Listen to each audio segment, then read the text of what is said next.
Hey guys, in this video I'll show you how to add a carousel in Framer. The first thing I want you to do is go to the top left and click on this plus icon. You get this drop down menu, scroll down until you see elements and then hover over interactive.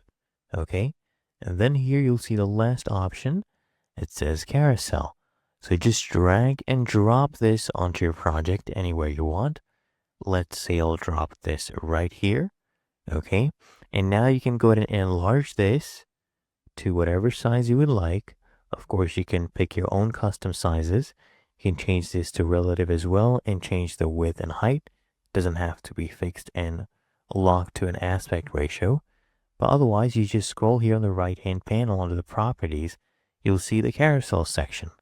So here you can add different items to the children, right? You can also change the direction of the scroll.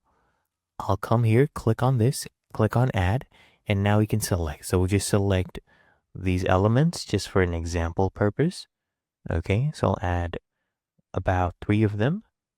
So this is just an example. Of course, you can do your own. We have customer retention, seamless integrations.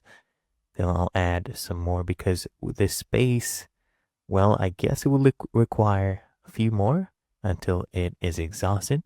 So I'll go ahead and do that, and now we should be able to scroll. So let's go ahead and preview this, and I'll show you that it actually works. We'll scroll down, and once we are here, I can show you that it works. As you can see, this is the carousel. Of course, you can use images, you can use cards, anything you want, but that is how you can add a carousel in Framer.